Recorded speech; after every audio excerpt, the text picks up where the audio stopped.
Olá, eu sou Eusébio Fernandes de Carvalho, a Bicha do Mato. Sejam bem-vindos a mais um admirável episódio novo ou a um episódio não tão admirável assim ou a um episódio não tão novo assim. No vídeo de hoje a gente vai conversar um pouco sobre as intenções e motivos que me trouxeram para cá, que me levaram a criar esse canal e para esse projeto de criação de uma persona, não é? A Bicha do Mato. Então, segue a bicha.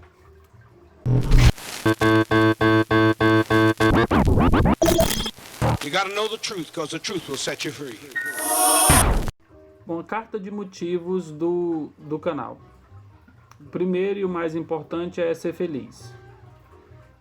Então eu quero produzir conteúdos que me façam feliz, que me façam sentir bem, e espero que esse conteúdo também seja importante para vocês e, se possível, né, que esse conteúdo também traga alguma felicidade para vocês. É muito importante a gente falar. A fala, ela é terapêutica, a fala cura, não é? E como eu falo muito, então quer dizer que eu tenho muita coisa para curar, né? Bom, no livro A Condição Humana, a Hannah Arendt diz que quando a gente fala, a gente limita o nosso pensamento. A gente não limita no sentido de censurar, de cercear, mas a gente dá limites, né? A gente coloca um pensamento que não tem corpo, que não tem dimensão, que não tem proporção. A gente submete esse pensamento que corresponde à totalidade do nosso universo íntimo, né, da nossa subjetividade. Quando a gente fala, a gente submete o pensamento numa ordem, que é a ordem da linguagem. Então, a fala organiza o pensamento e isso dá uma sensação de bem-estar. Quando a gente fala, a gente entende melhor o que a gente pensa. E por isso que a fala tem essa dimensão terapêutica, não é? Falar sobre os nossos problemas, sobre os nossos pensamentos, nos alivia, traz conforto, traz uma sensação de controle sobre o que a gente pensa, faz a gente entender melhor o que a gente pensa. Um outro motivo para criar esse canal foi produzir roteiros, né, efetivos, concretos, porque ao longo da quarentena, e de certa forma o canal é um resultado da quarentena, desses desafios que a gente foi submetido, né, por conta do isolamento social, eu pensava constantemente em roteiros, né, em textos, em roteiros mentais. Eu ficava construindo esses roteiros mentalmente, depois de ouvir um podcast, depois de acompanhar uma notícia no jornal, um vídeo no YouTube, e eu fui sentindo uma necessidade cada vez maior de criar esses roteiros, de concretizar esses roteiros e de dar materialidade para o meu pensamento, transformar o meu pensamento em produto, né? Cada vídeo aqui é um produto, e essa sensação de produzir, de você ter diante de si algo que você fez, isso é muito importante. Isso, inclusive, para mim, traz muita felicidade, né? Uma sensação de bem-estar, de ter produzido alguma coisa. Você olha e fala, nossa, esse episódio eu consegui articular minhas ideias, criar um pensamento, um argumento, né? Que é um conteúdo que eu estou chamando, mas também quero acreditar que seja um conteúdo com relevância social. Tenho algo que impacta, né, que está relacionado com essa relevância social, que é o fato da pessoa palestrinha, né, começar a palestrar sobre as coisas. Na verdade, ó, e aqui, ó, tchá, tchá, e aqui, ó, tome, tome, na verdade, ó, tchá, e aqui, ó, tome, tome, na verdade, ó, logo você percebeu que o resultado é zero. Essa expressão, que às vezes é até um xingamento, né? Acho que a maioria das vezes é usada, fulano é palestrinha, é usada de uma forma ruim, cansativa, né? Chata, mas enfim, eu tenho uma parte de mim muito palestrinha, associado ao fato de eu ser professor. Então aí piorou, né? Gosta de falar. Só que o desafio que eu me proponho é ultrapassar um peso ao comentar determinados assuntos. Eu sei que às vezes é muito difícil, né? Semana passada mesmo foi bem difícil gravar o episódio sobre preconceito. Eu tinha feito outros roteiros, não consegui concluir. Ter que gravar, o compromisso de você ter que gravar para postar o vídeo uma vez por semana, isso estabelece uma rotina, né? E a rotina é muito importante para a gente se organizar. Podem nos ajudar a enfrentar quadros de tristeza, depressão, que a gente pode se organizar melhor quando a gente cria uma rotina, né? Isso também traz uma sensação de bem-estar, de felicidade, por mais contraditório que seja, porque tem gente que detesta rotina, né? Eu preciso muito de rotinas para me livrar um pouco do pensamento, do peso, de algum quadro mental e sentimental ruim. Então, esse conteúdo que a gente deseja trazer aqui para vocês, ele tem que ter uma relevância social. Ele vai ter muito dessa característica de ser palestrinha, não é? E ao mesmo tempo professoral. Eu até anotei aqui que eu sou adoecido de didática, porque uma coisa muito importante para mim é me fazer entender. O professor, ele tem que apresentar ideias, pensamentos, processos, às vezes ideias complexas. O professor tem que apresentar de uma forma que os estudantes consigam entender, compreender essas ideias.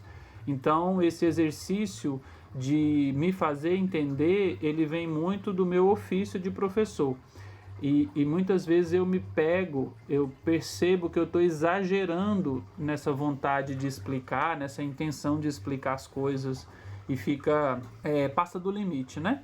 Essa semana, pessoal, Salmo 66, vamos tirar os capetas de dentro de casa. E por que o canal? Eu descrevi aí, coloquei na descrição do canal Contraedição, o canal despetacularizado da bicha do mato. Contraedição, se você ler rápido, contradição, né? Contraedição, contradição. Você tá fazendo um jogo comigo, garota? Eu acho que é um desafio, algo que eu aprendi muito com as religiões de matriz africana, é essa ideia de acolher o contraditório do outro, mas também o contraditório que existe em mim. As minhas contradições me ensinam sobre o que eu preciso aprender, me ensinam sobre os meus limites, me ensinam sobre um projeto de futuro, né? Uma expectativa de futuro. Ao mesmo tempo, eu pensei também que eu queria produzir um conteúdo que tivesse a menor interferência possível no sentido da edição mesmo do vídeo, dos cortes, né? Para que eu apresentasse uma matéria bruta e ao mesmo tempo apresentasse os erros, os problemas da fala, os momentos em que eu esqueço de falar alguma coisa, que foge às palavras. Então, a intenção era trazer fitas brutas, não é? Ficamos na fita bruta e algum filho da puta pegou. Então entramos na comédia. É preciso fazer média.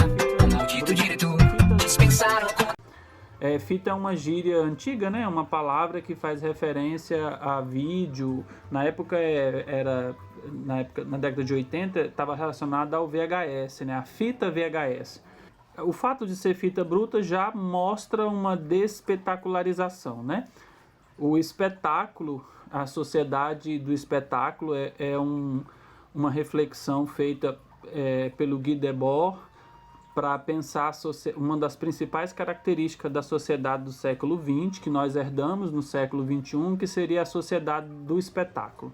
Essa sociedade em que as relações pessoais, as relações subjetivas seriam influenciadas pelas mídias, não é? Aí vai comer um prato de macarrão, fotografa o prato. Não, que eu quero saber, me mostrar um prato de macarrão, pra quê?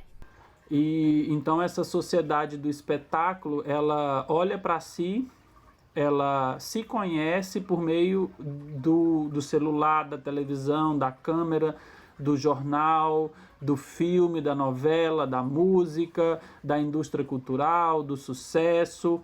E aí a ideia era ir contra, né, a esse processo de espetacularização.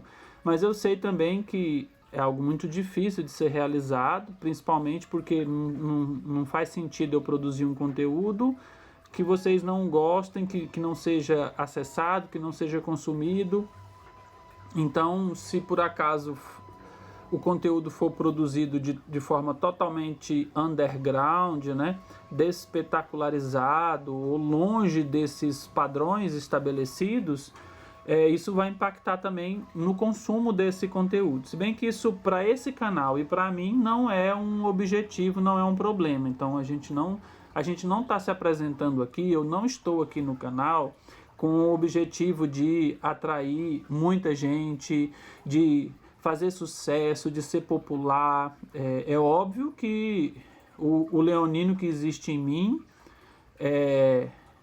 gosta disso, né?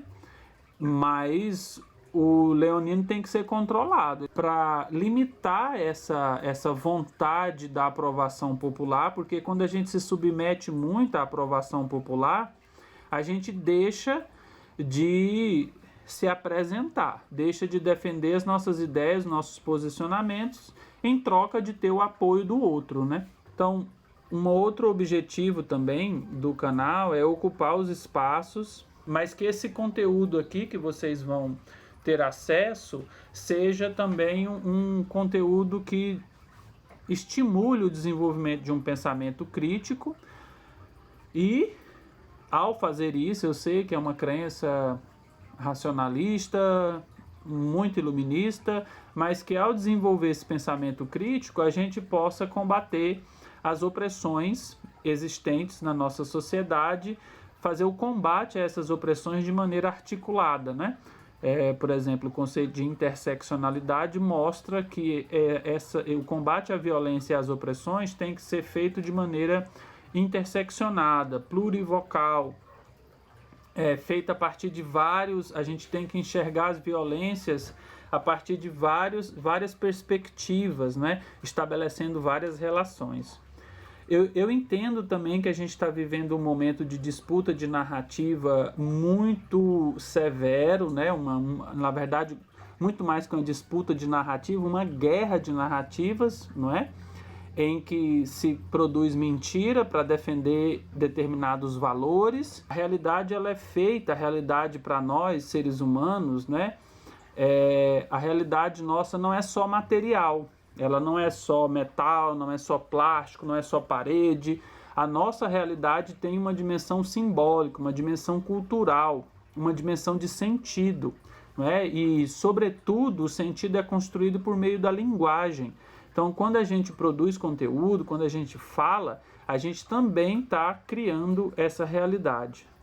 Talvez o maior desafio do canal é ser ouvido, não é? Como a gente tem uma grande quantidade de conteúdo sendo produzido, esses conteúdos, essas pessoas estão disputando audiência. Então eu sei que o maior desafio que eu tenho aqui é de ser ouvido. Para ser ouvido, eu tenho que estabelecer e fazer algumas negociações com vocês.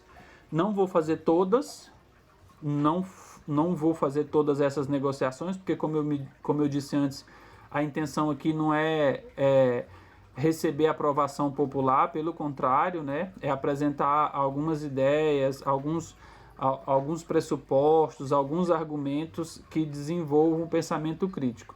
Eu sei também, já estou consciente de que muitas vezes esse conteúdo, com o objetivo de produzir pensamento crítico, ele não agrada, ele não é um conteúdo popular. E às vezes o vídeo fica extenso porque eu vou ter que desenvolver determinados assuntos, vou ter que trazer determinados argumentos, então nem sempre eu conseguirei apresentar vídeos curtos, objetivos, divertidos. Eu vou estar super alegre, né, com a testa aqui frangida, não, que geralmente quando eu falo eu fico com a testa frangida, mas nem sempre eu vou conseguir articular isso de uma maneira leve, engraçada, porque o objetivo não é esse, mais uma vez. O nosso compromisso aqui é com um conteúdo que tenha importância, relevância social, que desenvolva pensamento crítico e que sirva para combater as opressões de uma maneira a entender essas opressões de forma articulada, né? E eu Mas você vou... tá brava? Não, querida, não tô brava. A questão é o Tadinha, seguinte. tá Não é, chateada. não é tadinha. Por fim, o motivo desse canal também está articulado à criação de uma persona, que é a Bicha do Mato, que é uma persona analógica que se coloca nas redes sociais, né? Nas redes digitais, no universo digital. Então, por isso, aquela ideia inicial de ter um canal com o menor grau de edição possível, produzir um conteúdo de uma maneira não espetacularizada, né? É muito pensando nessa ideia do mundo analógico, de uma persona analógica aqui, de uma linguagem analógica aqui nas redes digitais. Eu não sou uma pessoa dada às relações sociais, popular, uma pessoa que gosta de estar no espaço público o tempo inteiro em relação com as pessoas. Não, eu prefiro ficar mais isolado. Mas ao mesmo tempo, é óbvio, né, que a gente gosta de ser aprovado. A gente tem que ter um cuidado com isso, né? Porque se eu for pautar a minha vida, a minha imagem, as minhas ações pela expectativa de ser aprovado pelo outro, isso é muito perigoso, não é? Isso é muito perigoso, vai criar uma realidade paralela e aí a gente vai sair cada vez mais das condições materiais da nossa existência e entrar num mundo de imaginação, de ideologia, um mundo irreal. O Bicha do Mato é uma junção entre bicha, que é uma palavra que no passado foi utilizada de forma pejorativa para fazer referência a pessoas, a gays, né? A homens gays. Então, bicha e bicho, a junção desses dois sentidos, né? Dessas duas palavras, bicha mais bicho, borrando um pouco essa ortografia e por isso usar o Y e o X para fazer a escrita da palavra Bicha do Mato. Essa ideia de borrar as coisas, de colocar um elemento estranho, né?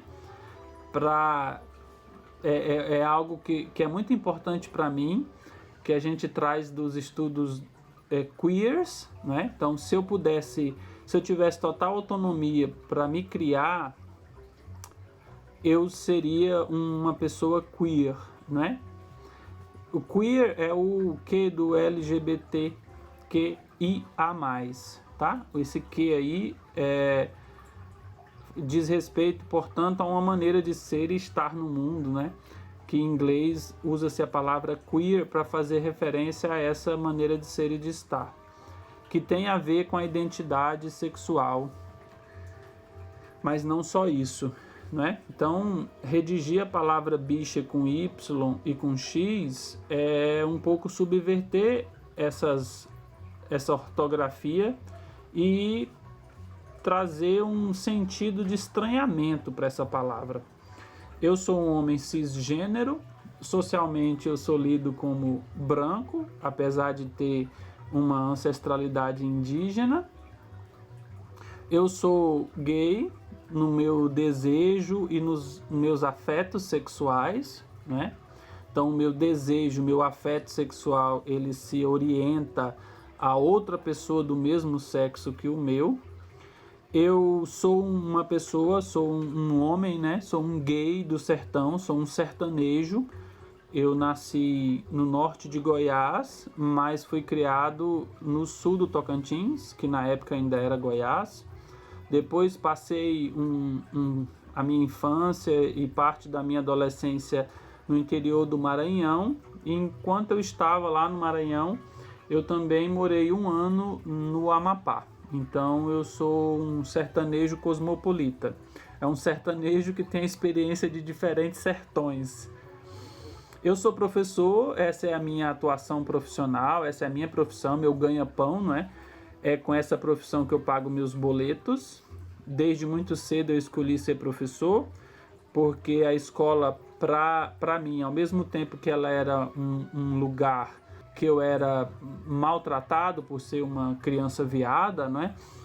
também, ao mesmo tempo, era um espaço de acolhimento, um espaço que eu estava em relação com outras crianças e me sentia protegido. Então, de certa forma, essa sensação de felicidade de estar na escola, eu penso que ela foi muito importante para a minha escolha profissional, para eu me tornar professor. Bom, eu sou professor de história, eu sou historiador de formação, eu trabalho numa universidade, eu sou professor universitário, então eu compartilho, né, a ciência que eu acredito, a ciência que eu estudo, a ciência que eu produzo é uma ciência compromissada com a justiça social e com a defesa de um Estado de direito que seja realmente democrático, efetivamente democrático. Um Estado social de direitos não só para a classe média, para a burguesia, mas direitos que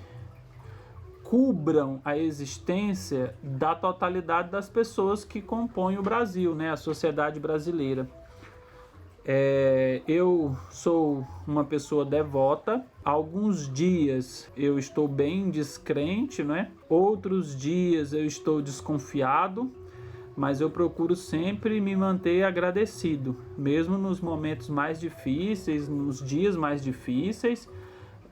Ter consciência de agradecer, de reconhecer que eu tenho uma casa, que eu tenho um salário, que eu tenho um emprego, que eu tenho uma família, que eu tenho amigos e amigas. Então eu procuro exercitar uma dimensão sagrada em torno da ideia do agradecimento, né? E aí, para finalizar essa conversa, eu queria trazer duas frases que eu acho que tem muito a ver com esse canal e tem a ver com a Bicha do Mato. A primeira é que a gente conhece as pessoas pelos inimigos que elas têm. Então eu vou apresentar muito mais para vocês os meus inimigos para que vocês conheçam quem eu sou, né? Por oposição, não é contradição, quando você... a palavra fugiu agora.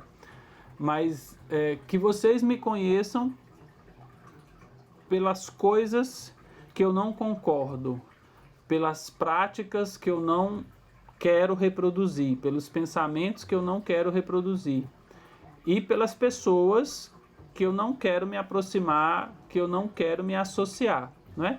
Então a gente conhece as pessoas pelos inimigos que elas têm. E eu acho que vocês... é muito importante a gente ter esse olhar para além dessas redes de solidariedade que muitas vezes são artificiais, não é? Isso da pessoa querer ter muitos amigos, ser uma pessoa popular, amada por todos, né? Isso muitas vezes nos engana. Eu acho que sempre isso nos engana. E que a gente tem que observar, então, e conhecer as pessoas muito mais nas suas relações de inimizade do que nas suas relações de amizade. Mas, enfim, a gente pode conversar mais sobre isso em outro momento. Um outro pensamento importante para esse canal e para tudo que eu falei até aqui, e para mim também, é um diálogo, um pequeno diálogo, né, do escritor estadunidense, o Ernest Hemingway, que é o seguinte: é um diálogo, né, como se tivesse duas pessoas, uma conversa entre duas pessoas. Quem estará nas trincheiras ao teu lado? Uma pessoa pergunta. E a outra respondendo também pergunta: isso importa? E a pessoa que perguntou primeiro responde: mais do que a própria guerra, né? Então vou ler de novo. Quem estará nas trincheiras ao teu lado? E isso importa? Mais do que a própria guerra. Então é isso, né? As nossas relações de solidariedade, de fraternidade, mas estabelecendo muito bem os limites que a gente tem que ter, até onde a gente vai, até onde a gente negocia. Então, obrigado, gente, pelo seu tempo me ouvindo. Esse vídeo é um vídeo muito diferente do que vocês vão encontrar no canal. É uma carta de proposições, é uma carta de justificativa, é uma apresentação pessoal, mas nem tanto, né? Porque, mais uma vez, aqui a gente tem essa imagem, a gente cria essa imagem quando grava, quando liga o celular, quando grava os vídeos, mas essa imagem ela não corresponde ao que a gente é na contradição do cotidiano, né? Muito obrigado pelo seu tempo me ouvindo.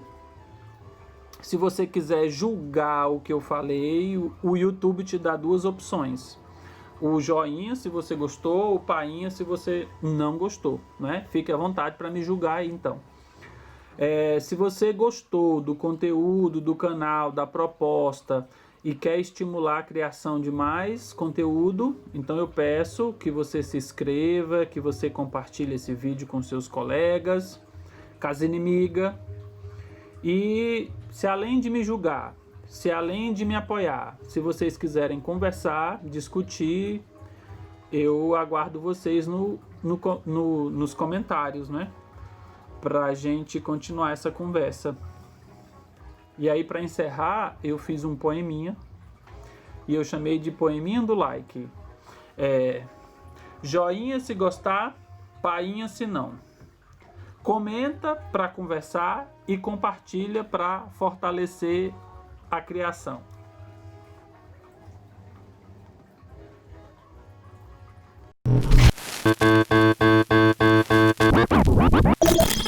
You gotta know the truth, because the truth will set you free.